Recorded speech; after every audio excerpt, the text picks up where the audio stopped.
दोस्तों नमस्कार। खुला आसमान है, प्राकृतिक हवा है, चारों तरफ हरियाली है, अच्छा लग रहा है।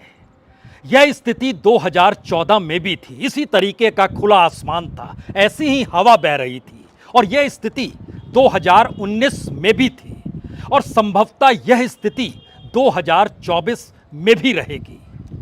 मुश्किल यह है कि जब आसमान की उड़ान कोई सत्ता भरने लगे और उसके पांव उस जमी पर नहीं पड़े जिस जमी पर जनता के पांव में फोफले निकलने लगे हों, और ऐसे मौके पर विपक्ष का कोई नेता खुले आसमान तले लोगों के बीच जमी पर चलते हुए सारे घाव सारे दर्द को समझते हुए निकले, तो फिर राजनीति का मजा कुछ और ही होता है।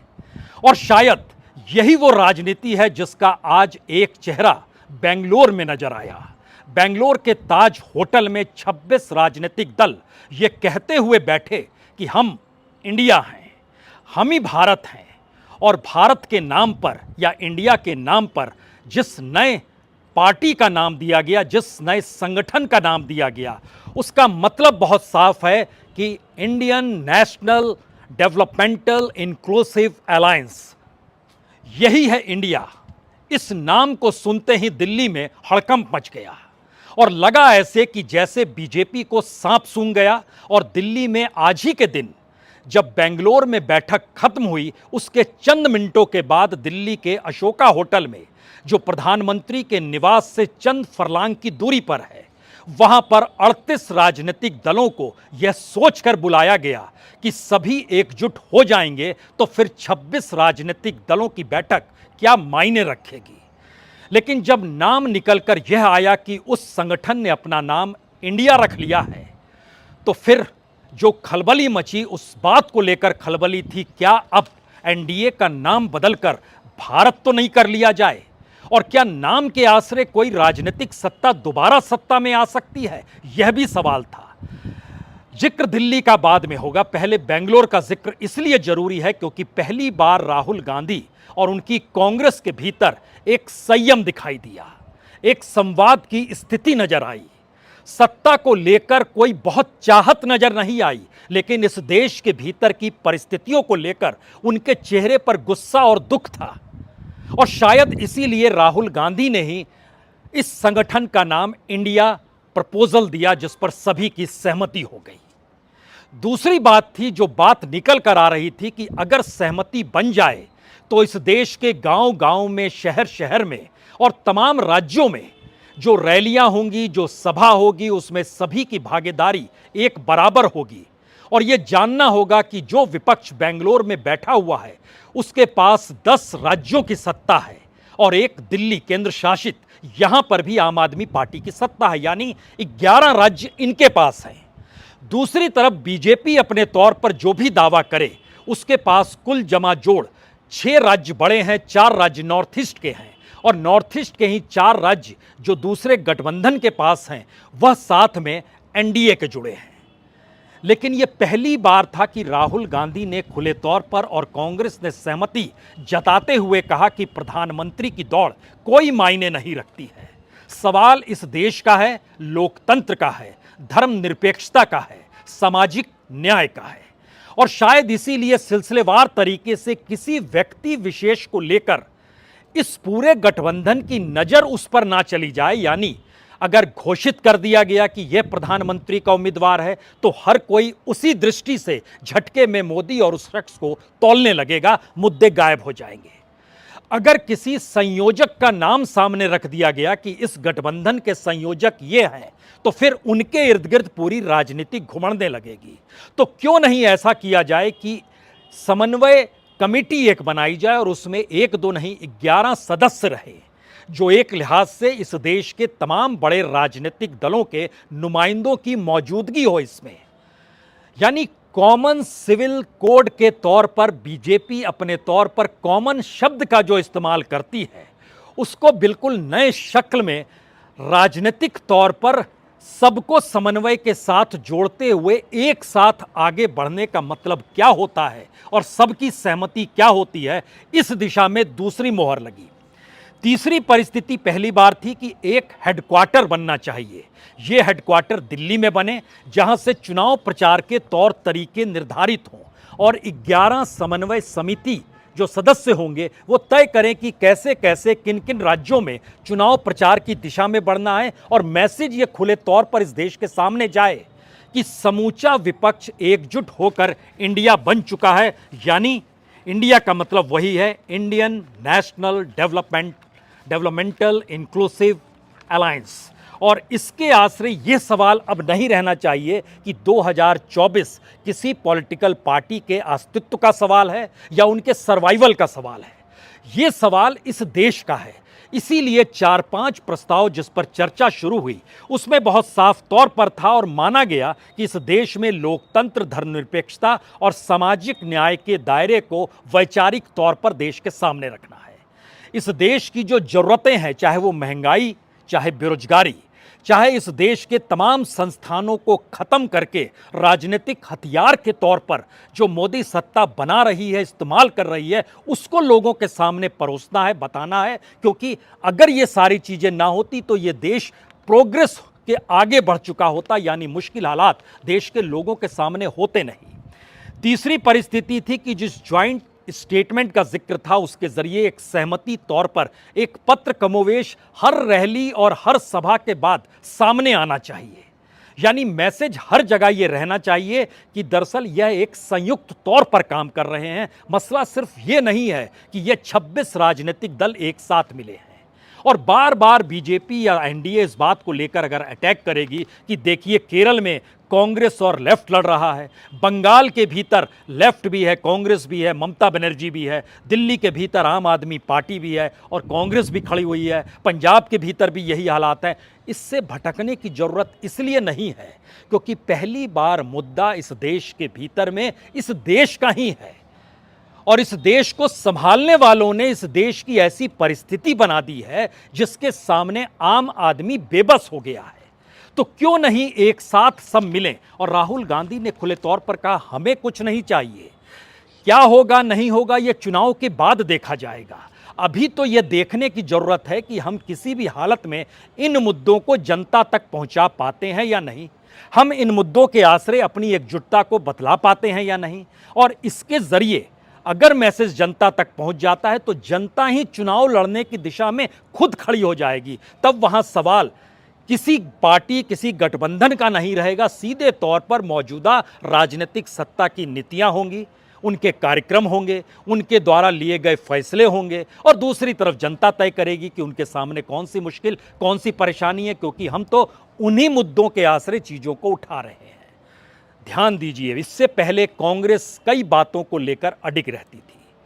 हर जगह उसकी मुश्किल सबसे बड़ी यह हो चली थी कि जहां पर जाएंगे, जिस रूप में जाएंगे, उस पॉलिटिकल पार्टी के साथ हमारे अपने कार्यकर्ता क्या सोचेंगे। यहां पर कांग्रेस की मैच्योरिटी पहली बार खुलकर सामने आई और शायद उसकी वजह एक ही है।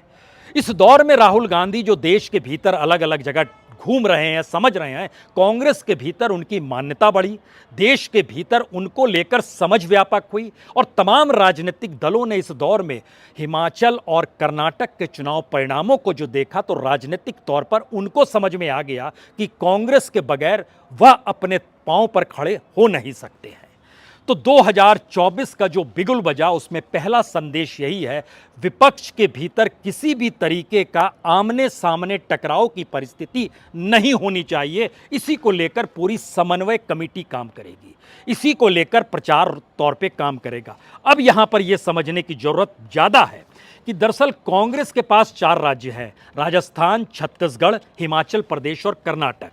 बीजेपी के पास भी अपने हिस्से में 4 राज्य हैं, या कहें जिन राज्यों का हम जिक्र कर रहे हैं उस लिहाज से 4 राज्य कि वो अपने बूते जीती है। गुजरात में अपने बूते जीती, यूपी में अपने बूते जीती, उत्तराखंड में अपने बूते जीती और असम में अपने बूते जीती। 4 राज्य है।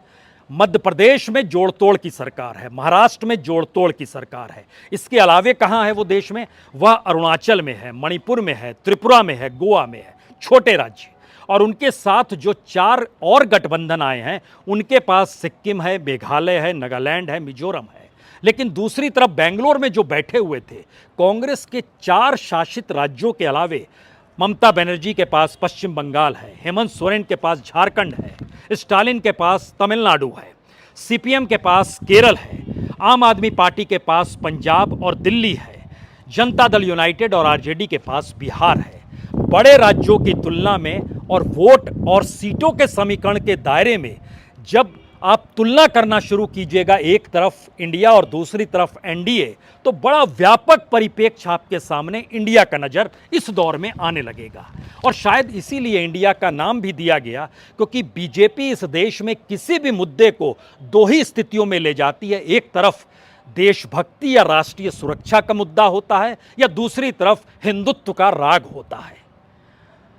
लेकिन आज की परिस्थिति में जब बेंगलोर में बैठक शुरू होने जा रही थी, उससे चंद मिनटों पहले प्रधानमंत्री ने एक भाषण दिया और 11 मिनट तक सिर्फ और सिर्फ वह उस पूरे विपक्ष को कटघरे में खड़ा करते चले गए, जिस विपक्ष को इससे पहले उन्होंने 3 भाषणों में खड़ा किया। उनके करप्शन को लेकर, उनके यहाँ की गवर्नेंस को लेकर, उनके स्थिति में कहीं ना कहीं उनको भ्रष्ट और चोर बताने की स्थिति को लेकर। लेकिन इन तीनों भाषणों के बाद इस देश में शिवसेना के वही हिस्सा टूटकर उनके पास चला गया, एनसीपी का वही हिस्सा चला गया, उत्तर प्रदेश में राजभर वही हिस्सा चला गया, कुशवाहा वहीं से उसी हिस्से के साथ चले गए, जीतन राम मांझी हम पार्टी उसी रूप में चली गई, वीआईपी पार्टी उसी रूप में चली गई। बड़ा मुश्किल सवाल ये है कि प्रधानमंत्री के भीतर की यह बौखलाहट, क्या विपक्ष की बनती हुई रणनीति ने उनको 2024 की स्थिति अभी से दिखानी शुरू कर दी है क्या? क्योंकि इतना गुस्सा, इतना आक्रोश और भाषण का ऐसा रूप जो प्रधानमंत्री ने आज दिया, इससे पहले कभी नहीं था। ये जानते समझते हुए कि विपक्ष बैठक कर रहा है, उसी दिन विपक्ष के साथ एनडीए की बैठक की तारीख रखी गई। ये जानते समझते हुए कि उस बैठक के बाद कोई अगर बड़ा गोल निकल कर आता है तो राजनीतिक तौर पर 2024 ना तो 2014 साबित होने वाला है और ना 2019।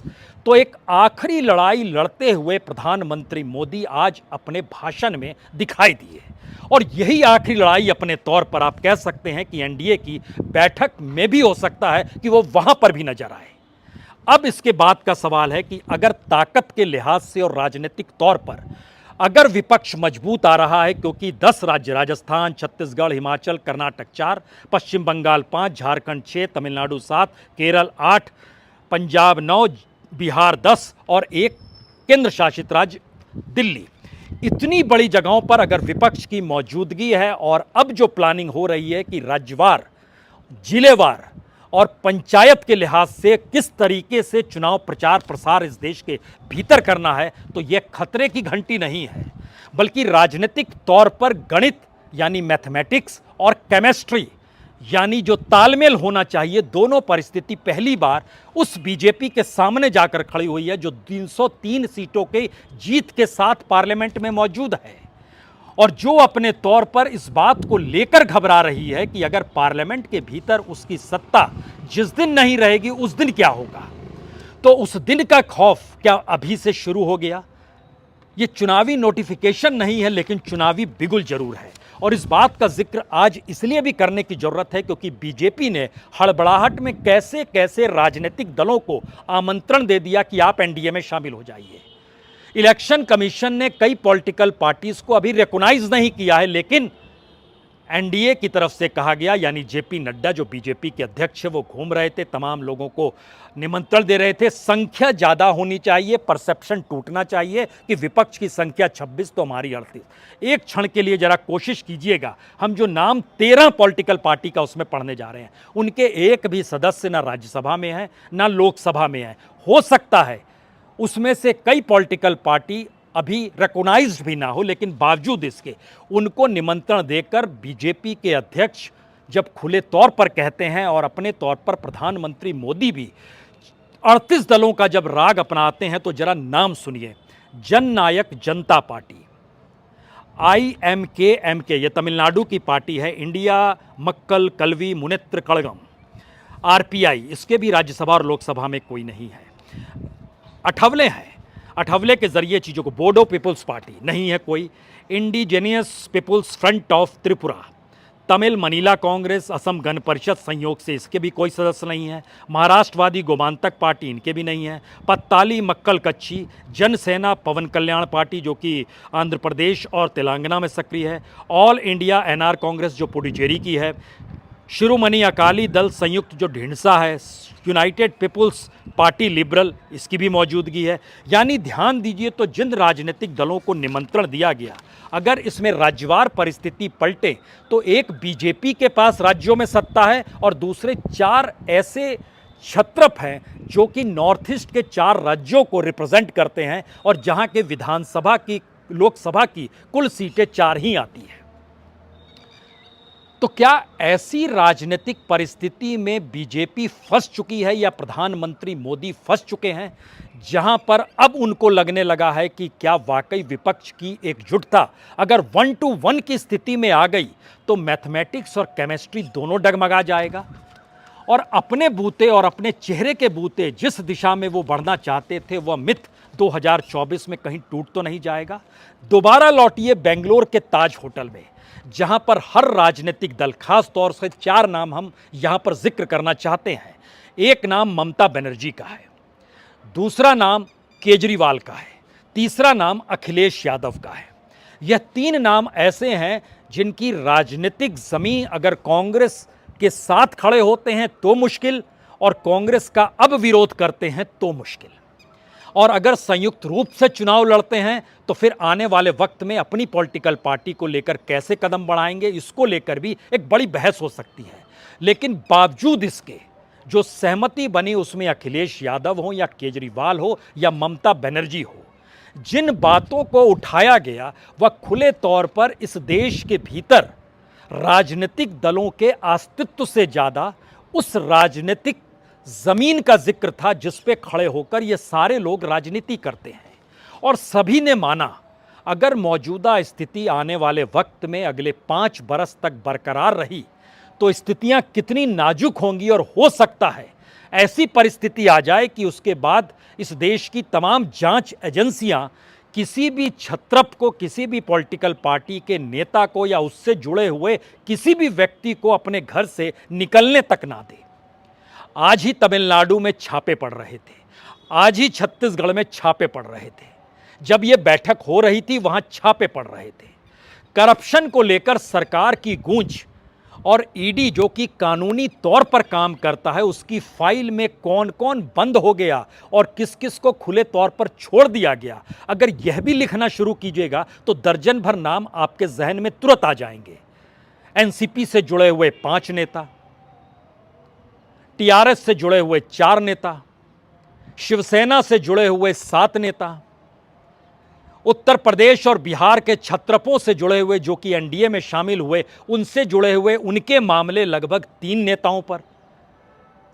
इनके खिलाफ कोई कार्रवाई नहीं होगी तो जब प्रधानमंत्री करप्शन का जिक्र करते हैं तो जाहिर तौर पर अब सुनने वाला हंसी ठिठोली करता है राजनीतिक तौर पर कि अगर ये हालात हैं। और इस बैठक के भीतर ये मैसेज बहुत साफ था कि अगर मोदी सरकार इस रूप में राजनीतिक हथियार के तौर पर इस देश की स्वायत्त संस्थाओं को, वह भी जांच प्रीमियर एजेंसी का इस्तेमाल राजनीतिक तौर पर करने लगी है तो जरा कल्पना कीजिए कि हम अगर अपनी लड़ाई सिर्फ अपनी राजनीतिक जमीन को बचाने के लिए लड़ते रह गए और 2024 निकल गया तो उसके बाद कौन सी स्थिति होगी कोई नहीं जानता है। और इसका जिक्र खुले तौर पर हर पॉलिटिकल पार्टी ने माना और सहमति दी। शायद इसीलिए सहमति इस 3.5 घंटे की बैठक के बाद इस बात को लेकर बनी कि दरअसल मैसेज मोदी नहीं है, मैसेज बीजेपी नहीं है, एनडीए नहीं है, मैसेज यह देश है। और इसीलिए हमारे ऑर्गेनाइजेशन का नाम इंडिया होना चाहिए क्योंकि खुले तौर पर इंडिया वर्सेस कौन है यह इस देश को तय करने देना चाहिए। राजनीतिक तौर पर ऐसा गठबंधन और इस गठबंधन के भीतर की ऐसी सोच ना तो इससे पहले इमरजेंसी के वक्त बनी थी, उस वक्त लोगों के जहन में इंदिरा गांधी की इमरजेंसी थी, ना ही ऐसे गठबंधन को लेकर अपने तौर पर अटल बिहारी वाजपेयी खड़े हुए थे जब अटल बिहारी वाजपेयी ने 3 बीजेपी के एजेंडे को ठंडे बस्ते में डाल दिया था। और ना ही ऐसा गठबंधन 2004 में बना था जब मनमोहन सिंह सरकार बन रही थी और लेफ्ट ने समर्थन दे दिया था, समाजवादी पार्टी ने समर्थन दे दिया था। ऐसी परिस्थिति इस रूप में नहीं बनी थी कि देश को लेकर 2024 के चुनाव की दिशा में कदम बढ़ाना है। तो आखिरी सवाल जो सबसे बड़ा इस दौर में उभर कर आया है वह एक ही मैसेज है। 2 बैठकें हो चली है, पटना में हो गई, नीतीश कुमार ने कमाल कर दिया, सबको बुला लिया। बेंगलोर में हो गई, कमाल कर दिया अपने तौर पर, वहां पर सिद्धारमैया और डीके शिव कुमार ने जिस तरीके का आयोजन किया गया, जिस तरीके से सबको स्पेस दिया गया, सब ने भूरी भूरी प्रशंसा की। और अब तीसरी बैठक मुंबई में होनी है, जहां पर शिवसेना और एनसीपी यानी शरद पवार और उद्धव ठाकरे को अपने कांधे पर इस गठबंधन का बोझ उठाना है। और सवाल यह है कि इस परिस्थिति के बाद चौथी स्थिति दिल्ली में आएगी, जहां पर दिल्ली का हेडक्वार्टर तब तक बन चुका होगा और उस हेडक्वार्टर के भीतर बैठक हो रही होगी, जो उसके बाद से तय होगा इस देश के तमाम जगहों पर तमाम राजनीतिक दल एक साथ कैसे खड़े हों और अपने चुनाव प्रचार की दिशा में कैसे बढ़ें, जिससे किसी की राजनीतिक जमीन कम भी ना हो, लेकिन मौजूदा वक्त में यह देश का मुद्दा सामने उभर कर आ जाए और लोगों के जहन में ये सवाल उभरने लगे कि वाकई एक तरफ इंडिया है और दूसरी तरफ मोदी सरकार है या बीजेपी सरकार है या एनडीए है, जो कहना है कह लीजिए। यह स्थिति क्या वाकई इस 4 जगहों से उभर कर जो 5वीं दिशा में जाएगी वह ज़्यादा महत्वपूर्ण इसलिए है क्योंकि 5वीं दिशा आते आते इस देश के 4 राज्यों में चुनाव हो चुके होंगे।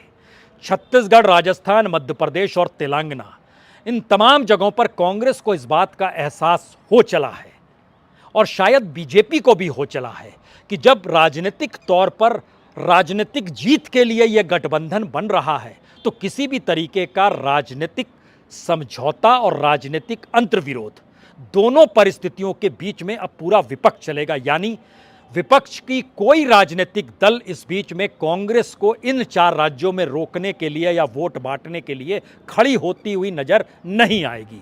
और अगर आएगी भी तो उनको भी पता है कि कर्नाटक में क्या हुआ, हिमाचल में क्या हुआ, उत्तराखंड में ही क्या हो गया या बंगाल में ही क्या हो गया या उत्तर प्रदेश में ही क्या हो गया। जनता ने ही तय इस दौर में जब कर लिया है, एक सत्ता दूसरा विरोधी, किसके साथ खड़ा होना यह खुद जनता तय करती है। किसी तीसरे की दिशा में वो ना उत्तर प्रदेश में गई, ना बंगाल में गई, ना कर्नाटक में गई, तो इन 4 राज्यों में भी जाएगी नहीं। जो आखिरी संदेश है इस बैठक के बाद का, क्या वाकई इस देश के भीतर में पहली बार कोई 10 साल तक बहुमत के साथ खड़ा रहे और राजनीतिक तौर पर समूचा विपक्ष उसे एंटी नेशनल तो नहीं कहें, लेकिन खुद को इंडिया बनाकर सामने वाले को गैर भारतीय करार देने की दिशा में राजनीतिक चुनाव प्रचार होने लगे तो क्या होता है, यह शायद आने वाले वक्त में इंतजार करना होगा। आसमान वही रहेगा, खुला आसमान,